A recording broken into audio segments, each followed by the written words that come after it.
Olá, queridos! Professor Rony Coser, do site Teologia e Discernimento e do canal Repensando o Meu Cristianismo. Por falar em canal, eu quero aqui agradecer a todos vocês que têm acompanhado o nosso trabalho aqui, especialmente aqui pelo canal, e quero agradecer de coração você que se inscreveu, que ativou aí o sininho para receber os vídeos novos, ser notificado a respeito dos novos vídeos, e estou assim realmente muito tocado porque temos recebido muitos comentários, o canal tem crescido de modo significativo e temos recebido muitas manifestações de carinho e apoio ao nosso trabalho. Eu, nas minhas atividades ministeriais, não apenas aqui pela internet, mas também nas minhas atividades ministeriais, passando por lugares diversos, a gente sempre encontra alguém que fala, estou acompanhando seu trabalho lá e vi lá no grupo, vi lá no Facebook, vi no canal, e tem sido assim realmente uma experiência muito agradável.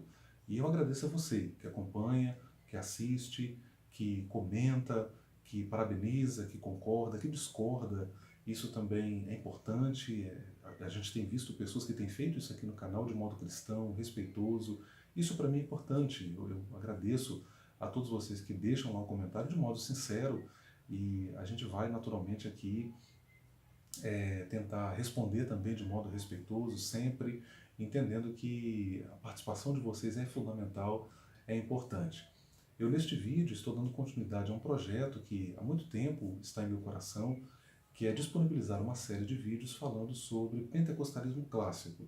Eu postei um primeiro vídeo aqui no canal, eu até havia já gravado, acho que 3 ou 4 vídeos, não me lembro com certeza, 2 ou 3 vídeos, estou na dúvida, mas lembro-me de ter removido esses vídeos por causa da baixa qualidade da gravação. Então, eu realmente fiquei um pouco incomodado com isso, acabei retirando os vídeos aí do canal.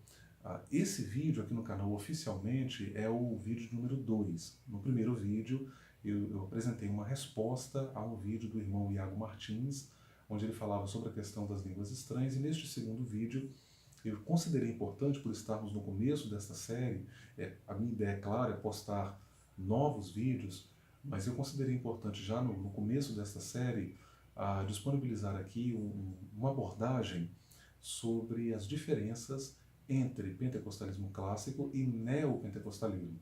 Uma coisa curiosa é que muitos pentecostais não sabem o que é pentecostalismo clássico e não sabem o que é neopentecostalismo. Antes de prosseguir, deixa eu só fazer menção, acho que também é algo importante, útil para ser falado aqui. Eu tenho visto assim um crescente interesse pelo tema pentecostalismo, não só por parte das pessoas na igreja, na internet, mas também no meio acadêmico, científico. A gente tem visto um crescimento disso. A nossa denominação, as Assembleias de Deus, deu passos importantes agora, a meu ver, neste sentido, nessa direção, de difundir o pentecostalismo, a teologia pentecostal. Eu vou citar dois que considero dois passos importantíssimos.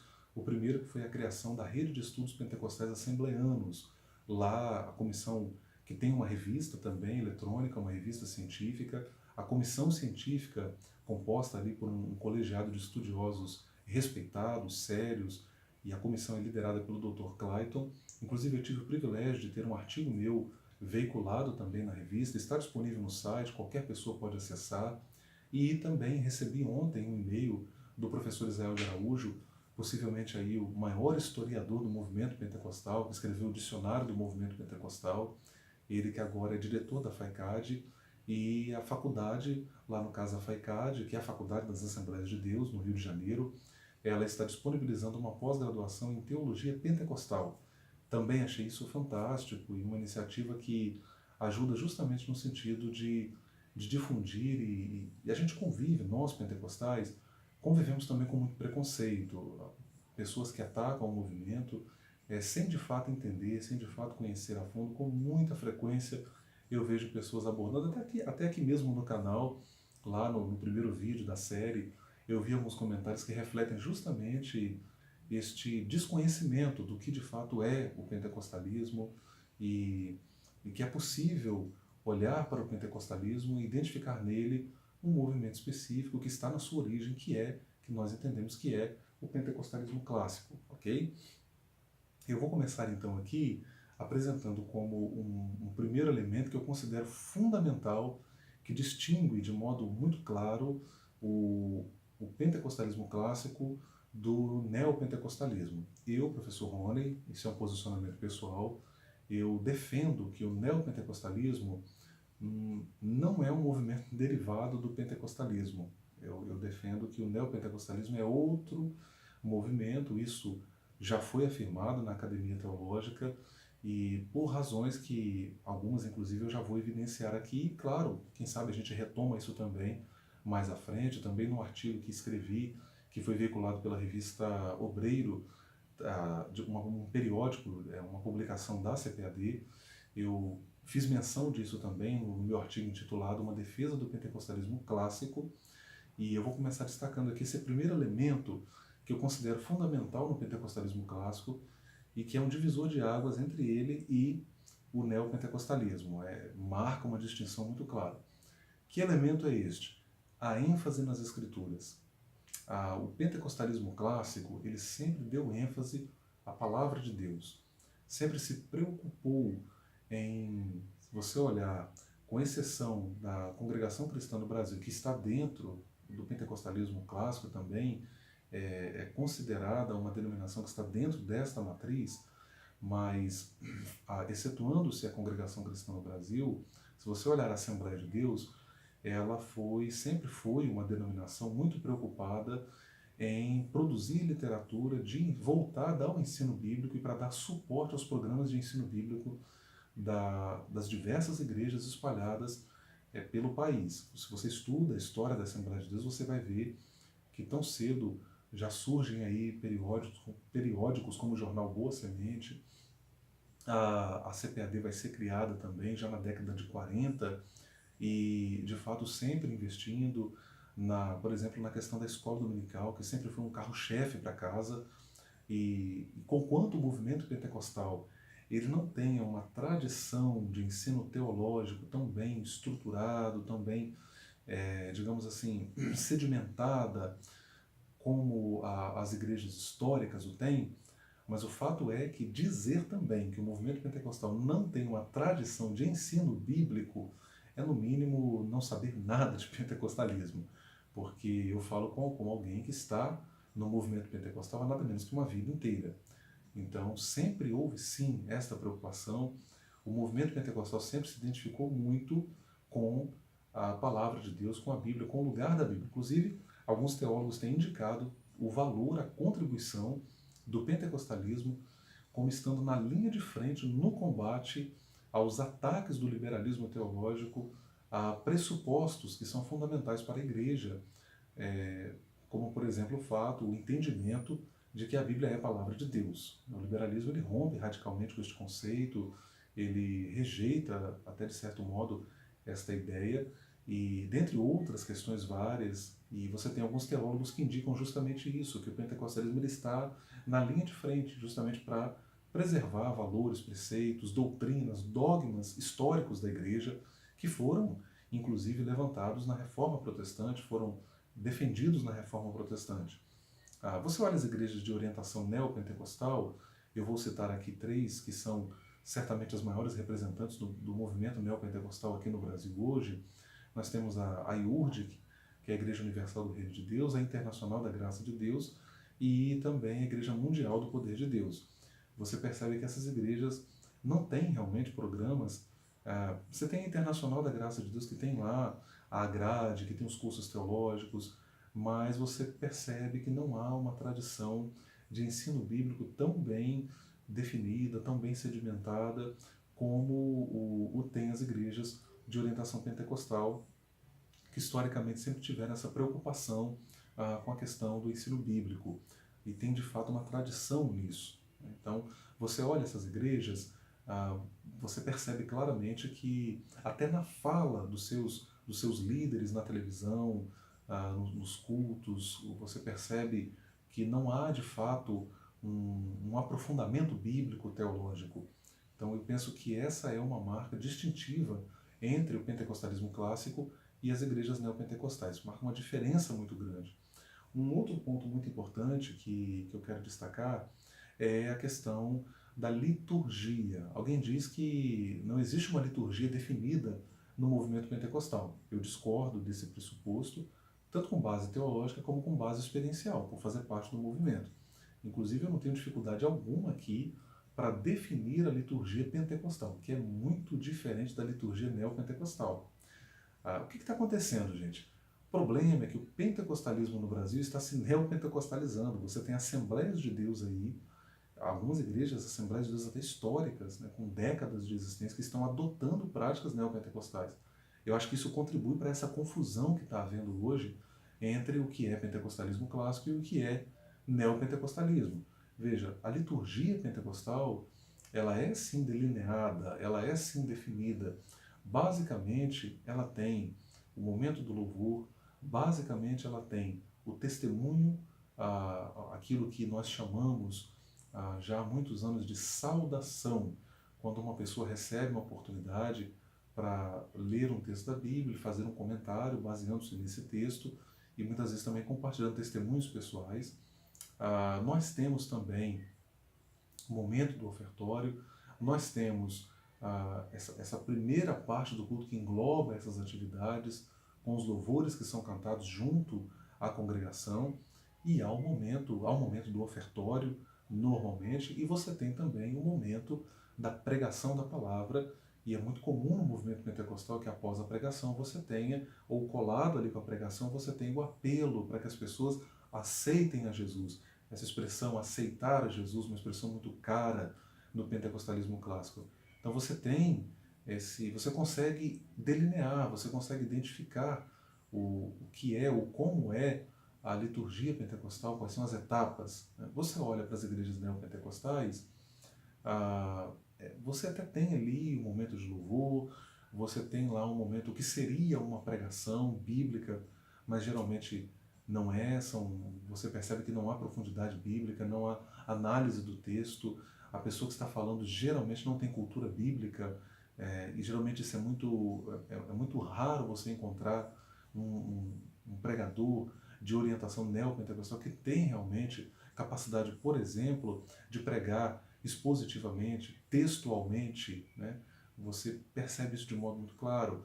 A liturgia neopentecostal inclui práticas que são, eu diria, até bizarras, né? Você passa às vezes em frente a uma igreja neopentecostal como uma igreja universal do Reino de Deus, por exemplo, e ali você encontra, atenção, eu não estou dizendo que os membros da Universal ou que a Universal é uma denominação bizarra, que os membros são bizarros, não estou falando de práticas bizarras, né, que infelizmente estão acontecendo até no nosso meio pentecostal, propriamente dito, né?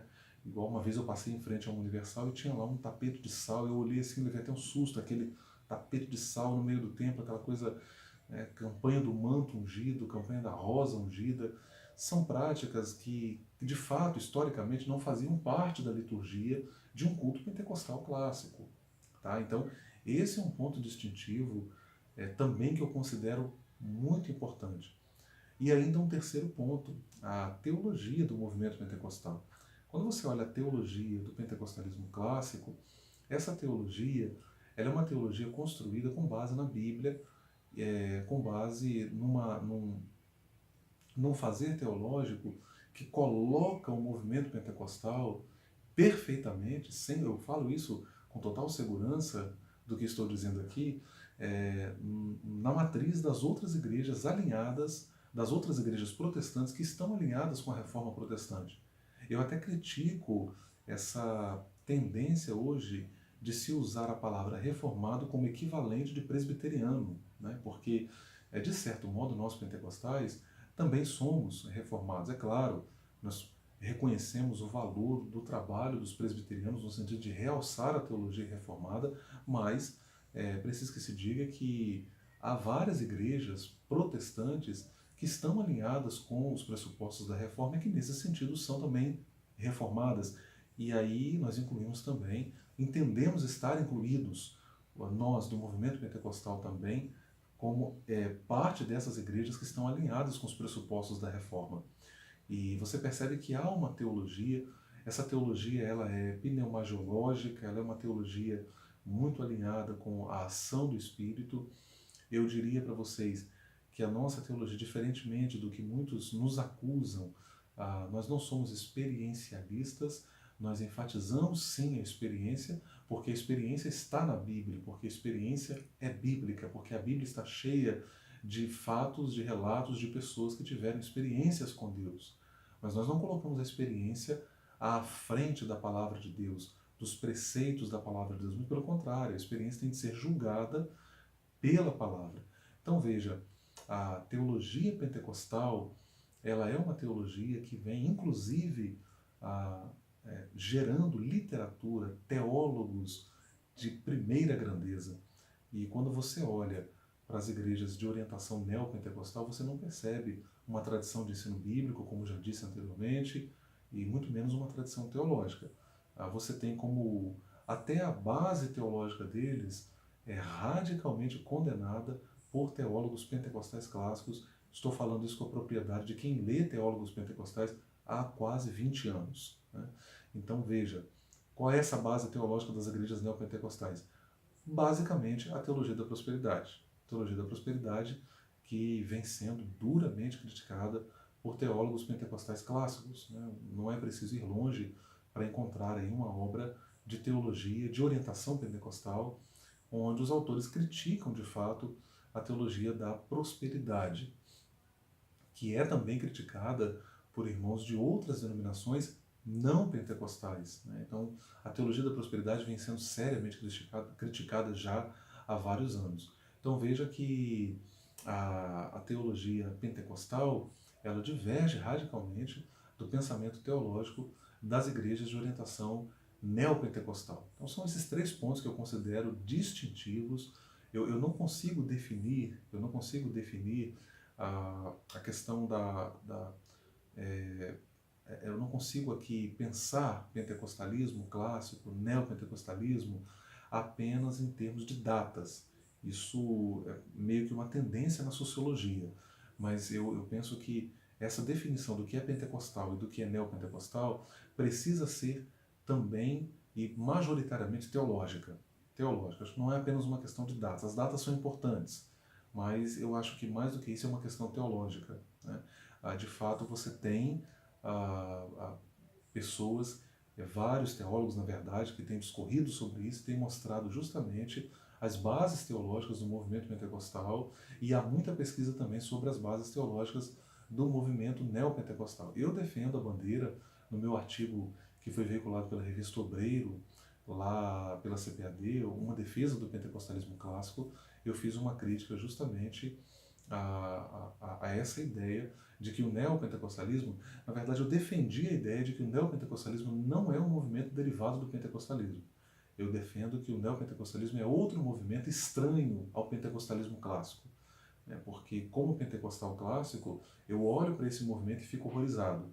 E fico mais horrorizado ainda quando alguém olha para aquilo e chama de pentecostal, né? Como alguns teólogos têm feito, infelizmente, justamente por não conhecer o pentecostalismo. Por isso que eu disse no início que iniciativas como essas, que estão sendo aí, praticadas, fomentadas pela nossa denominação, através da Convenção Geral, através da FAICAD, enfim, são iniciativas muito boas, justamente para reduzir essas caricaturas que são feitas no movimento pentecostal. Eu espero ter ajudado você e espero ter contribuído, e deixa o seu like aí, nos ajuda a compartilhar esse vídeo, manda aí para aquele amigo seu que fica criticando o pentecostalismo. Saiba que pentecostalismo não se reduz a essas paródias, essas piadas toscas que a gente vê na internet. Mais adiante eu vou falar um pouquinho sobre o pentecostalismo clássico, e quem realmente conheceu o pentecostalismo sabe que nós somos muito mais do que tudo isso que tem sido dito por aí, de modo até, eu diria, irrefletido e em alguns momentos até irresponsável.